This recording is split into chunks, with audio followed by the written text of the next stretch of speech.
Assalamu alaikum. Qozon xonlığı bir qısqa gümürlü dövlət bulğanın, xonlarının hakim etkəndə türlü səbəblər bilən oluşunub durğanın indi öyrəndik.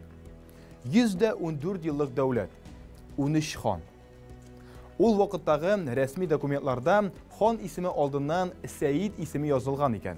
Bu İslamğa qarata zor hürmət, Seyidnin abruyu bir yuqarı bulğanın göstərər. Bu dövlətdə nindi xalıq yaşagan soң? G'odiy xalq Qozonning qaysi yog'ida turgan? Qozon shahri zo'r bo'lganmi? Qozon xonlig'ida boritik tatarlar yaşaganmi? 1445-yılda barlıqqa kelə, 1552 yılda həlak bola. Tarix mitlərindən düşüb qala etirgə gerek. Yani 100 yıldan az gına köprək vakit içinde yaşayan Qozon xanlığı. Gel Ruslar bilen, Moskva Rusu bilen belenişte turgan bitindi ol. Mında kimler patşa bulgan ol vakitte? Büyük knyaz Ivan II, Vasili II hem Ivan IV, Ivan Grozny. Şuşu üç negizde, bana tekli Vasili II de biraz bula eli. Üç hakim Ruslarda var. Bizning şu 100 yıldan etkenimşe az gına vakit içinde 13 xon taxtda o'tira. Bu uzuk ko'rsatib turaydı. Ruslar bilan çağıştırganda Tatarlarning şu Qozon xonligi davlatında tinchlik artık bo'lmagan. Patşalar, xonlar iş almasınıp turgan degan so'z. Mana ko'z oldingizga keltirgiz xonliqning yerlerin, bilemelerin. Künbatışda Sura yılgası İdilge koya. Sura yılgasının künçüğüş katikli. Devam başlanıp giden yerlerinde Künbatıştan kelgende eymi. Künçüğüşte mana bu bizning Tataristan territoriyası köbüsünçe kireyindi. Başkırtistanның bir ülüşü hem hazırki Vyatka katikliyindi. Onda Kirov ülkesi, Udmurtiya tireleri mana şol ülüş. Tünyakta Qozonsu yılgası hem biraz devam eteli. O yüzden bizim Tataristan yerleri. Künyakta hazırki aytırga gerek Saratov. Simber, Samara, Saratov katikli. Yani hazırki Tataristan yerlerine karaganda köbrek bulgan bilemeler indi. Nindi halklar yaşayan. Başlıca elbette Tatarlar. Tatarlar deyip Bulgarların da atı başlaylar. Altın Urda şırında hem Qozon xanlığı şırında etirge gerek Tatar halkı indi halk bularak formlaşıp bitedip eytir idim min. Altın Urda şırında tügüleli.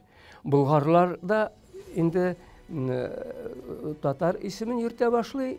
Birlikte Şiit halklar közlüğünden qaraganda onlar Bulgarlar hep tügül Qozon xanlığı halkın Tatarlar deyip ürtkenler. Gerçi onlar әлі özlerinin isimlerini unutup dirmeseler de. Mesela 1487 yılda Moskva Qozon'u basıp ala, Ivan III hem o özünün tituluna üstep koya Bulgar yerleri patşası deyip. Bulgar yerleri, Bulgar әлі unutulmagan bola. Mına şuşu, hazır burunqırak şur bilen Altın Urda hem İdil Bulgaristan şur bilen çağıştırganda şehirler azırak bulgan. Bulgan şehirler ama artık zor demez idim. Birincisi elbette Qozon indi. Ondan soň hazırki şehirler, posyoluklarının bir ölüşü Tetiş bulgan, Layuş bulgandır deyip öylebіз indi. Olaboğa'da o vakitte yaşamın devam etken jüri Rusyası, buna şunday dağın bir neçe, arışa elbette. Lakin onlar zor bulmagan. Başlıca halk indi ağıl yerinde yaşayan. Hazır Qozon şehri neçerek göz aldına getirəbiz. Bunu indi arkeologlar köbrək bilə. Çünki элегрәк 94-2005 елларда без казу эшләре алып бардык Казан Кремлендә һәм хәзерге көнгә тикле әйтергә кирәк, безнең Кремлдә түгел, Казанның тарихи өлешендә археологик казу эшләре дәвам итә. Шуңа күрә Казанны без бераз яхшырак күз алдына китерәбез башка шәһәрләргә караганда. Казан Кремле ул бераз кечерәк булган, хәзер аның территориясе 13 гектар, Казан ханлык чорында 10 гектар чамасы булган. Хәзерге президент резиденциясе урында хан сарае булган, аннан ерак кына түгел, менә Благовещение соборы бар бит, анда бакча бар, сквер. Ана ул тирәдә булган Кол Шәриф мәчете. Матур мәчет. Безнең күз алдыбызга китерү буенча инде анда без казу эшләре алып бардык, нигезен таптык. Аның Аллага шөкер, мәдрәсә аңа терелеп, диярлек мәчеткә терелеп, диярлек мәдрәсәсе дә булган аның. Аннан соң Кремлдә кемнәр яшәгән инде? Кирмән дип йөрткәннәр инде аны татарлар. Кирмәндә кемнәр яшәгән? Ханның сакчысы була, хезмәт итә торган кешеләре була, хезмәтчәннәре була, әйме хуҗалыкны алып бара торган кешеләре була. Кайбер, мәсәлән, Кол Шәриф үзе дә, мин уйлыйм, Казан территориясендә, Казан Кирмәндә яшәгәндер. Менә шулай. Халыкның күп өлеше әлбәттә Бистә дип йөртәбез инде. Посад, Казанский Посад. Посадта яшәгән. Казан бит менә хәзер дә калкулыклардан, инкүлекләрдән тора дигәндәй, әйме, Булак елгасы да бар, Кабан күле дә бар. Булак елгасының теге ягында яшәгәннәр, әмма теге һөнәрчеләр башлыша инде. Сәүдәгәрләр яшәгән менә шушы Посадта. Йортлары әйбәт булган, агачтан башлыша, әмма 2 катлы таш йортларда, кирпич йортларда булган дип фаразлана. Байлар торган инде анда. Аннан соң Казансу елгасы буенда һөнәрчеләр күбрәк яшәгән, анда металл кыю стаханәләре булган. Аннан соң шүлмәк ясау стаханәләр булган, аларга чөнки су кирәк булган. Аннан соң тире эшкәртү стаханәләре шушы Казансу елгасында булган. Аннан соң Сафагәрә ишрында, ягъни 1530 еллар тирәсендә дип уйлыйбыз инде без. Аның турында язма чыганакларда сакланып калган. Шушы Бистә саклану стеналары белән уратып алынган булган. Аларның киңлеге шул 5-6 метрга җиткән кайбер урыннарда бүрәнәләрдән, агач бүрәнәләрдән буралар ясап, шул бураналарны бер-берсенә тизеп, шулай итеп чыкканнар. Бураның иченә шул шипшар салганнар инде.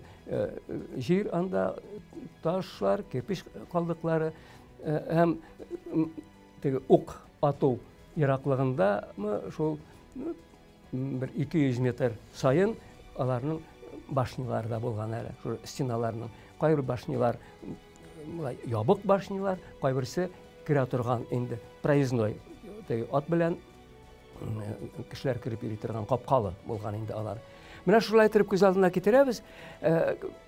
Аның өчен язма чыганакларда, язма чыганакларын бөтенсә Казан бик матур, гаҗәеп матур шәһәр. Сокландыргыч шәрык шәһәре дигән сүзләр бар менә язма чыганакларда. Шуңа күрә ул матур булгандыр. Шәһәргә матурлыкны биргән беренче чиратта теге кичкенә генә йортлар түгел, әлбәттә мәчетләр. Мәчетләр хәзер дә бик матуралар, элек тагында матуррак булгандыр дип уйлыйм. Бик манаралар һәм матур иттереп буялган булган, полихромный стиль дип йөртәләр. Татарлар бик ярата теге зәңгәр, ак, яшел белән, матур яшел белән, ачык яшел белән буярга. Менә шушындый булган Казан. Аннан соң урамнары, урам ул урап йөрү сүзеннән алынган. Теге хәзерге кебек проспектлар формасында туп-туры булмаган, рельефка карап калкулык икән, калкулыкны читләтеп үткәннәр, менә уратып үткәннәр, менә шундый һәм таррак булган инде. Урамнар тар булган, хәзерге урамнарга караганда, естественно, әмма теге артык пычрак булган дип уйламыйм. Теге яңгыр яуса бит хәзер дә авыл урамнары әгәр дә асфальтланмаган булса пычрак була. Ә монда алар бүрәнәләрдән шундый юллар салганнар. Мостовая инде русчасы. Юллар салганнар, үзенә күрә авыллардан аерылып торган инде шәһәр.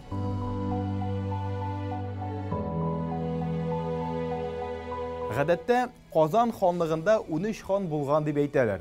Әмма бу фикер белән килешмәүчеләр дә бар. 13 ме, 12 ме, әллә 15 ме? Хан.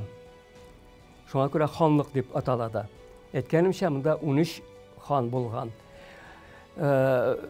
Баштарак менә Улуг Мөхәммәд, ягъни Шыңгыз хан нәселеннән килгән ханнар инде. Аларның Улуг Мөхәммәд үзе Казанда булганмы, юкмы, ул билгеле түгел. Шуңа күрә мин үзем аны Казан ханлыгы исемлегенә кертмим. Ул бит менә шушы башта Белев шәһәренә 1437 елда килә. Аннан соң урыслар белән сугыша, Нижний Новгородта яши. Курмышта аның соңгы елы әйтергә кирәк үтә. Казанда булганмы, юкмы? Әмма аның малайы Мәхмүд, менә Казанның беренче ханы дип саналырга хаклы. Мәхмүд вакытында Казан тынычлыкта яши. Сугышмый, Казан ханлыгы оеша һәм әкрен генә тыныч тормыш дәвам итә. Хуҗалык үсә, сәүдә үсә, яшиләр тынычлыкта. Аннан соң аның улы Хәлил кызганычка каршы артык озак хакимлек итми, ул үлә. Хәлилдән соң Ибраһим хан. Шулай ук алар икесе дә Мәхмүднең уллары. Ибраһим ханнан соң аның 3 улы була Ибраһим ханның. Берсе Илһам, икенчесе Мөхәммәд Әмин, аннан соң Абдуллатиф. Алар өчесе дә хан булалар. Аннан соң Мөхәммәд Әмин идара иткән арада 1496 елда берничә ай гына тәхеттә утырып ала Себер ханы Мамык. Мамыктан соң Абдуллатиф килә хакимлеккә, тәхеткә. Аннан соң инде китәләр Абдуллатифтан соң Мөхәммәд Әмин яңадан, аннан соң Шагали, әле 1520 Шагалидан соң 1521дә 24дә Кырым ханы Сахибгәрәйдән соң Сафагәрәй, аннан соң инде шул Жаналиләр, Шагалиләр яңадан, аннан соң кем Симбикәнең һәм Сафагәрәйнең малае инде. Үтәмешгәрәй һәм иң соңгы хан Ядыгәр. Менә шулай итеп җыела 13-кә. Хан былай караганда менә хәзерге безнең президент кебек бөтенесе белән җитәкчелек итә кебек уйлыйлар күбесе. Әмма ханны бераз тыеп тора торган бер диван дигән бер шундый нидә булган инде. Ул хәзерге нәрсә дәүләт советы кебегрәк. Дәүләт шурасы. Дәүләт шурасы. Анда Казан ханлыгында булган иң байлар, иң бай руктан булган 4 нәсел әйтергә кирәк. Баш булып торганнар инде. Башкалар да катнашкан. Менә шул хан, булар карашы дәүләт советында, менә бу диванда. Улуг бәкләр, ягъни карашылар дип әйткәннәр аларны. Ханның улларын йөрткәннәр солтаннар дип, бәкләрнең улларын йөрткәннәр морзалар дип, менә шушы нәсел инде социаль, иң югары социаль катлауга карый торган ниләр, кешеләр әйтергә кирәк, байлар. Аннан соң китә уланнар, халык, кара халык. кара халык дип йөрткәннәр инде аларны. Һөнәрчеләр, җир эшкәртүчеләр, теге вак сәүдәгәрләр һәм гомумән сәүдәгәрләр. Менә шундый катламнар булган. Аннан соң менә буларның бөтенсе дәrsлекләрдә дә бар, әмма бер нәрсә турында әйтергә оныталар. Нәрсәне әйтергә оныттык икән? Ханнарны искә алдык, карашыларны гади халыкны тасвирладык, ә менә куллар булганмы? Бу бик четерекле мәсьәлә. Әмма ул чактагы хәлләрне дөрес бәяләр өчен иң элек мәгълүматлы булырга кирәк. Куллар булган. Куллар булган Рус илендә дә, булган Алтын Урда чорында да, Алтын Урда таркалгач, ул таркалганнан соң барлыкка килгән барлык дәүләтләрдә дә булган куллар. Хәзер тарихчылар хәтта Советлар чорында бер өлешен кертәләр, куллар булган дип. Вади крестьяннарны. Хрущев катикларның паспортлары булмады. Демәк, алар паспортлары юк икән, гражданнар түгел, гәрчә сайлауларда катнашсалар да. Хезмәт хакы алып эшләмәделәр алар. Таякка эшләделәр. Менә бөтен чыгып китәргә авылдан рөхсәт юк. Ягъни мәсәлән, менә шушы куллыкның кайбер элементлары әле ана шул Хрущев заманнарына тикле сакланып калган. Ә ул вакытта бит менә кайбер чакта без Казан ханлыгының һәм башка дәүләтләрнең тормышын бик өстән генә җиңел әйтеп күз алдына китерәбез. Һәр вакыт сугыш. Һәр вакыт сугыш. Бигрәк тә Алтын Урда чорында һәм Казан ханлыгы чорында. Болгар ханлыгы, Болгар чорында 15 рус язмаларында теркәлеп калган 15 сугыш. Аларның психологиясе берәр нәрсә җитми икән, талап кайтырга кирәк. Теге талау сугышларына чыгып киткәннәр. Урыслар да шулай ук. Бер нинди теге сәбәпсез күп очракта тыныч кына яшәп ята руслар белән татарлар, Мәскәү русы белән Казан ханлыгы. Һәм аларга кирәк була менә талау сугышы оештырырга. Алар сәбәп юк, бар сәбәп кенә табыла. Шуңа күрә менә бу матур тормыш, һөнәрчеләр, гомумән кара халык, алар бит иң тыныч халык инде. Аларга сугыш кирәк түгел, иген үстерү өчен дә. Һөнәрчелек әйберләр ясау өчен дә сугыш кирәк түгел, тыныч. Әмма сугыш булып торган кызганычка каршы. Юкка гына бит русларның беренче килешүләр төзиләр. Сугыш бетә, солых килешүе төзиләр. Һәм аларның бер пункты итеп, бер маддәсе итеп кертелә. Рус әсирләрен азат итәргә. Хәтта 1552 ел алдыннан да бит мин артык ул санга ашанып җитмим. 100 меңнән артык имеш Казанда рус әсирләре булган һәм аларны азат итәргә кирәк. Менә шушындый гел сугышлардан башлары чыкмаса да әйтергә кирәк. Бер генә тарихи чыганакта да ачлык турында сүз юк. Шуңа күрә бу Казан ханлыгына карамый. Безнең илгәрегә болгарларга карата да әйтәм мин бу сүзләрне. Идел Булгарстаны. Анда бигрәк тә инде. Алар тыныч халык. Иген иккәннәр, яхшы уңыш алганнар һәм берлешен сатуга чыгарганнар. Русларда ачлык булган вакытта, кырлык булган вакытта, кайбер чакта бушка да карапларга төяп җибәргәннәр. Андый фактлар да сакланган.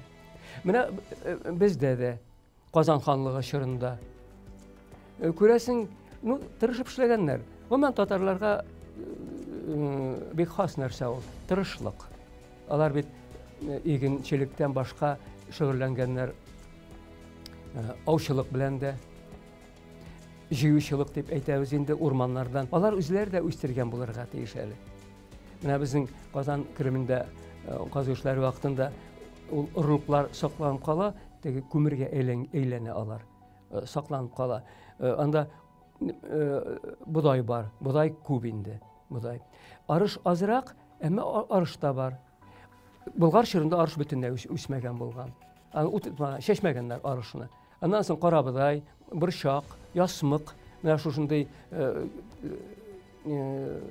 культуралы үсемлекләр бөртекләре табыла инде казулар вакытында. Һәм алма, шия, аннан соң кыяр ырлыклары, ягъни аларны да үстергәннәр дигән сүз. Шуңа күрә аннан соң бал, шылык татарчасы. Ягъни үзләренең хәзерге кебек дачаларында түгел, урманда кыргый бал кортларының уяларын туздырып йөргәннәрдер инде. Шылык белән шөгыльләнгәннәр һәм балны, балавызны алар шиткәдә чыгарганнар, сатканнар.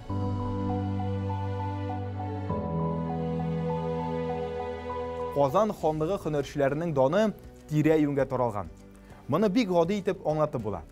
Безнең халык һәр вакытта да матурлыкны күрә, бәяли һәм ясый белгән. Моны археологларның табылдыклары дәлилли. Казышлар вакытында бит күбесенчә инде шүлмәк табабыз без. Табылдыклардан. Казан ханлыгы чорында җитештерелгән шүлмәкләр савыт-саба Болгар чорыныкына бик нык ошый. Ягъни Болгар чорыннан килгән традициялар Алтын Урда чорында да юкка чыкмаган. Болгарда шулай ук бик яхшы беләбез бит инде казу эшләре нәтиҗәләреннән чыгып. Казан ханлыгы чорында шулай ук. Менә бер үк традиция дәвам иткән. Матур. Менә иң беренче сыйфаты безнең савыт-сабаларның матур. Кызыл балчыктан, нәкъ кызыл, кара төстә түгел, соңыннан килеп чыга ул. Кара төсле анда балчыктан ясалган савыт-саба, начар яндырылган дөресрәге алар. Урыс чорында бу. Урыслар өчен характерлы. Безнең яхшы яндырылган, булай итеп ширтсәң зиңгелдәп тора. Менә шундый яхшы сыйфатлы һәм аларның ассортименты да киң. Шүлмәкләр, карчагылар, зур 20-30 литр сыя торган савытлар бар. Кичкенә генә теге яктырткычлар, стаканнар, мискилар һәм башкалар. Аларның ассортименты гаҗәп киң һәм матур итеп бизәлгән булган инде. Төркү ише, безләр, кайшылар һәм башкалар алар инде Болгар чорыннан килгән. Мине өчен традиция дип әйтәм, әмма кайбер чакта бит болгарлар бөтенләй үлеп беткән дә 1236 елгы сугыш вакытында Алтын Урда чорында юкка чыкканнар. Казан ханлыгы чорында бөтенләй яңа мәдәният, яңа культура барлыкка килгән имеш. Алай түгел. Традиция дәвам итә һәм ул үсә. Халыкның үзендә җитештерелгән әйберләр генә җитми. Biz үзебезнең яхшы әйберләрне, һөнәрчеләр җитештерген әйберне чит илгә чыгарабыз, чөнки сорау зур. Үзебездә булмаганнарын чит илдән сатып алабыз. Менә бу шүлмәкләр дидем бит, алар гади шүлмәкләр. Ә инде ханнарның өстәлендә булган савыт-саба, алар бөтенләй икенче төрле. Кытайдан китерелгән фарфор, фаянс. Нидән Ираннан китерелгәннәре бар. Урта Азия, аннан соң Азербайҗан, Кавказ аръягы дип йөртәбез, Закавказье, Азербайҗан, Әрмәнстан, Грузиядан китерелгән әйберләр бар, шул савыт-саба бар. Һәм шул ук яклардан минемчә китерелгәндер пияла әйберләр.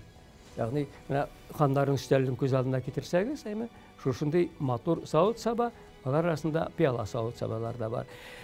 Әмма гади халык арасында алар таралмаган инде. Пияла бигрәк тә. Ул кыйммәт булган. Әле пияла ясый торган стаханәләр табылмады Казан ханлыгы чорына караган. Болгарларда булган. 11-нче гасырда пияла савыт-сабалар җитештерә башлаганбыз инде без. Аннан соң пияла тәрәзәләр. Тәрәзә пияласы. Казан ханлыгы чорында андый нәрсәләр булгандыр инде ул. Бәлки читтән китерелгәндер. Менә бу казу эшләре вакытында артык табылмый андый нәрсәләр. Күн эшләнмәләре. Мех күн. Безнең татарның бабаларыбызның, болгар бабаларыбызның, әйме ул сәүдә итешкәндә иң нык таралган әйберләр инде. Кремльдә казганда без күнчеләр яшәгән районны тикшердек. Кремльнең калкулыкның астында ул. Шул тикле Казансу елгасына якынрак җирдә, әйме җир бик дымлы җирдә агач бик яхшы саклана. Агачтан ясалган йортлар, bir урам, bir-ике йорт менә бу якта таптык без, bir йорт икенче якта урамның, һәм урам уртасында урам бик яхшы сакланып калган, хәзер дә түшәлгән агачлар белән түшәлгән.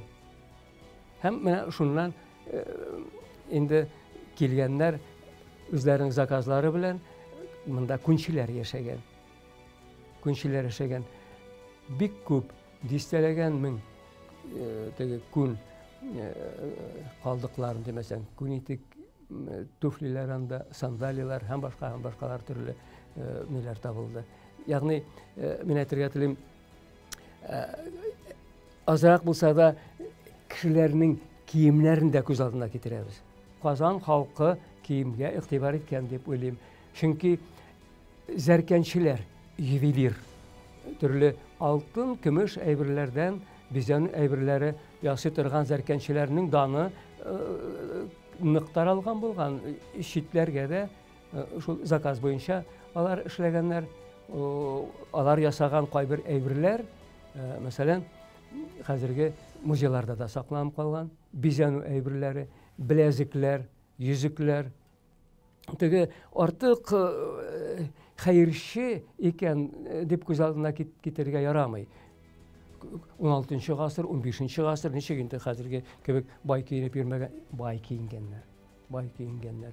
Чөнки аларның бит теге гадәти тормышны бераз бозып, тынычлыкны, әйме бәйрәмнәре булган.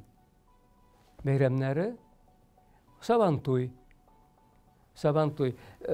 Булакның, хәзерге булакның теге ягында көрәш бистәсе. Көрәш бистәсе артык зур булмаган. Аннан соң инде Иделгә тикле 6 километр чамасы урын бар. Анда хан болыны дип йөртелгән. Менә шул хан болынында алар үткәргәннәр Сабантуйлар һәм башка төрле Сабантуйдан кала да аларның башка төрле бәйрәмнәрдә булган. Тыныч тормышны җанландырып торган, әлбәттә, базарлар күп булган. Безнең татар хәзер дә, элек тә Болгар чорыннан килә инде ул, әмма сәүдә итәргә ярата. Иң зур Казан ярминкәсе. Аллага шөкер, хәзер дә бар ул. Казан ярминкәсе. Казан ярминкәсе булган. Монда кунаклар утравы, гостиный остров булган Иделдә, шушындай бер утрау зур булгандыр күрәсең. Менә шул утрауда төрле Идел буйлап корабларга төяп килгәннәр инде сәүдәгәрләр, ерак илләрдән, чит илләрдән. Безнең уйлавыбызча, хәтта кайчакта Көнбатыш Европа илләрендә килгән булырга тиеш. Урта Азияны, Көнчыгыш илләрен әйтеп тә тормыйм инде, урысларны әйтеп тә тормыйм. Зур ярминкә җәй көне булган. Җәй буе бара торган булган ул. Аннан соң инде Казанның шәһәрнең үзендә шулай ук 19-нчы гасырда, хәзерге көнгә тикле сакланып калган Ташаяк урамы. Таш шундый савыт булган инде ул. Сәүдәгәрләр шунда акчаларын сала торган булганнар, сәүдә иткән өчен. Налог хәзердә җыялар бит, налог җыганнар инде. Унда ул булган менә хәзерге Казанның цирк тирәсендә дип уйлыйбыз инде. Чөнки Ташаяк урамы хәзер юк. Элек бар иде, анда кичкенә генә бер урам, хәзерге Кремль урамыннан төшкәндә шул якка, цирк ягына таба. Менә шунда булган. Әлән тагын менә хәзерге Кремльгә керә торган җирдә Спас манарасы бар бит, сәгатьле Спас манарасы. Менә шул тирәдә дә анда көндәлек базар булган инде. Артык зур булмаган ул, әмма кирәк әйберләрне көн сайын шуннан сатып алырга мөмкинлек булган.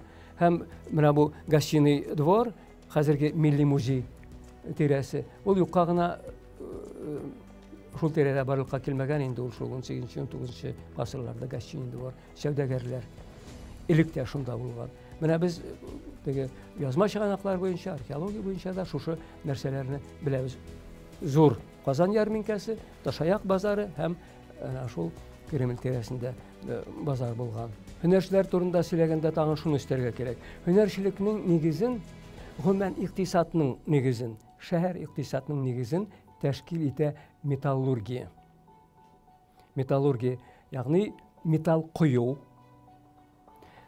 Бу металлургия һәм тимерчелек, кузнечное дело. Металлны куялар, рудадан металлны җибәрәләр һөнәрче остаханәләренә, тимерчелек алашыкларына әйтергә кирәк. Һәм шул тимердән инде әзер тимердән алар ясыйлар. Беренче чиратта әлбәттә гади көн күрештә кирәк булган әйберләрне. Шул пычак, сәнәк, көрәк дигез менә шушындый әйберләрне. Һәм аның төрле теге тармаклары булган кичкенә генә сугыш әйберләре. Ук җәя, әйме, бигрәк ук эшләре, сөңге эшләре, аннан соң балталар, төрле пычаклар, ятаганнар, допустим, аннан соң күбә күлмәкләр. Күбә күлмәкләр калканнарга да кирәк бит тимер. Менә шушындый, ягъни ул һөнәрчелекнең, тимерчелекнең төрле тармаклары булган әйтергә кирәк. Айрым бер өлеше әле аның авыл хуҗалыгы, әйбер товарлар җитештерү, саба төрәннәре, әйткәнчә чалгылар.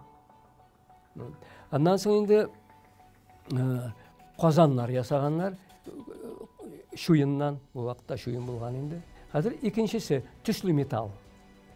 Төсле металл монда инде бик яхшы белгечләр эшләгән. Һәм ул белгечләр кулланган технология шулай ук Болгар чорыннан килә. Кирпеч ясау, ул тоже шулай ук һөнәрчелек тармагы.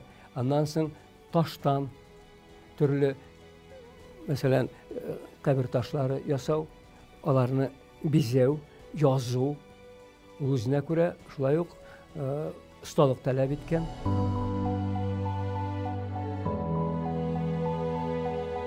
Тормышның кайсы гына тормагын алсак та, күбесенә сәясәт йогынтысы эләгә икән. Ничек дисезме? Менә Казан ханлыгын гына алыйк.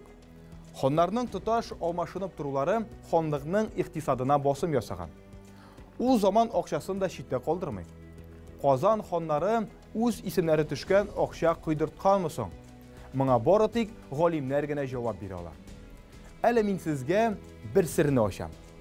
Ул вакытта да акчаны хәзинә итеп яшерә торган булганнар икән. Сәүдә белән бәйләнгән моментлар язма чыганакларда еш чагыла.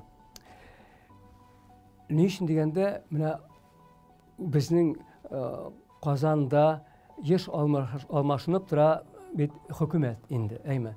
Аның бер сәбәбе була. Казанда ике фирка, ике партия барлыкка килә.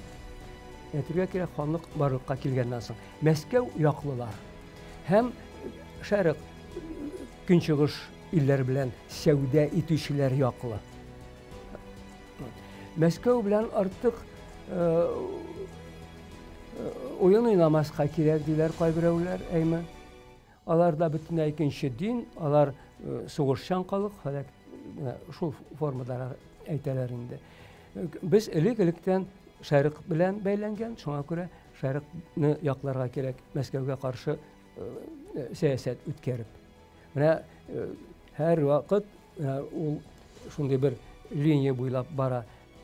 Я хөкүмәттә җиңеп чыга. Мәскәү яклылар тәхеткә утырталар Мәскәү яклы кешене, мәсәлән, Мөхәммәд Әминне башта. баштагы чырын әйтәм Мөхәммәд Әминне, чөнки ул Мәскәүдә тәрбияләнгән. Нурсултан, аның әнисе Ибраһим үлгәч инде, әтисе үлгәч, аны Мәскәүгә җибәрә, Нурсултан үзе Кырымханы Миңлегәрәйгә кияүгә чыга. Аннан соң Абдуллатиф та Мәскәүдә тәрбияләнә. Аңа тикле Абдуллатиф кичкенә була әле, Нурсултан кияүгә чыкканда аны алып китә Кырымга. Башта Кырымда тәрбияләнә, үсә, аннан соң аны Мәскәүгә җибәрәләр. Шуңа күрә инде икесендә менә бу карашылар диван әйтергә кирәк. Мәскәүдә тәрбияләнгәч, алар инде Мәскәү яклы булыр дип, менә шушы партия, шушы фирка аларны тәхеткә утырта. Абдуллатиф Мәскәүдә тәрбияләнсә дә, аның төп тәрбиясе Кырымда алынган бит, әме. Шуңа күрә ул артык Мәскәү белән исәпләшеп тормый. Һәм Кырым ягын тарта. Казан müstakilрәк булырга тиеш. Мәскәүдән бәйлелекне бетерергә кирәк формасында. Мөхәммәд Әмин исә баштагы чорда, ул 1487 елда тәхеткә утыра. Башта Мәскәүне яклый. Аннан соң инде, бит Абдуллатиф булып ала тәхеттә. Абдуллатиф киткәннән соң аның сәясәтен дәвам иттереп Мәскәүгә каршы чыга һәм үзенең müstakil сәясәтен алып бара башлый. Мәскәүгә каршы чыгу ни дигән сүз ул? Күбесе безнең Казанда да каршы була, Мәскәүгә каршы чыгарга кирәк түгел, чөнки сәүдәгәрләр, сәүдә Мәскәү белән җанлырак бара. Ирак, Көнчыгыш илләренә караганда. Мәскәү эчендә начар ул. Безнең мондагы сәүдәгәрләр эчендә начар. Сәүдә бит казнага акча китерә, налог китерә. Шуңа күрә Мәскәүгә каршы чыга башласаң, Мәскәүдән әсирләр алып анда, димәсәң, сугыш вакытында аларның сәүдәгәрләренә сатырга рөхсәт бирми башласаң, мондагы икътисадта шагыла ул. Мәскәүне якласаң, Мәскәүдән сәүдәгәрләр килә, әмма без бит әйткәнемчә элегелектән шәрык илләре белән бәйләнгән. Аннан сәүдәгәрләр килми башлый. Ансы да начар. Шулай итеп, сәүдә ул зур сәясәт дигән сүздә. Акча булганмы соң Казан ханнарының? Кызганыч, ул сорауга төгәл генә җавап бирүе мөмкин түгел. Менә Кремльдә казыганда без бер монета кисәге бик начар сакланган табып алган идек. Кайберләр аны Казан ханлыгы чорында сугылганга ошый дип әйттеләр, әмма ләкин төгәл генә раслау аны мөмкин түгел. Бердән-бер монета. Русларда рус акчалары күп табыла.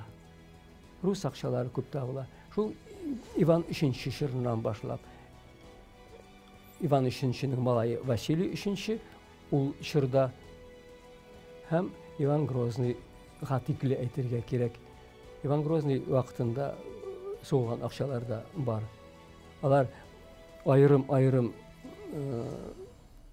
итеп тә табыла һәм хәзинәләр белән дә. Хәзинәләр. Кремльдә казганда без шул Кол-Шәриф мәчете урынын казганда бер почмакта таптык хәзинә 1500 ләп чамасында акча бар иде.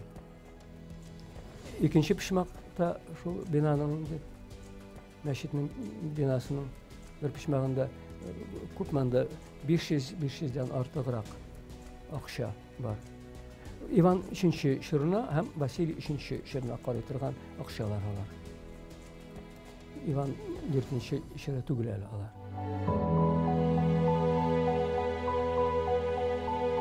Кызык. Әмма 114 ел эчендә 13 хан була торып та, кайберләре тәхеткә 2, хәтта 3 тапкыр утырган.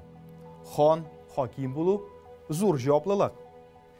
Сез хан булсагыз, ничек хаким итәр идегез? Сезгә уйланырга сәбәп биреп, бүгенгә хушлашам.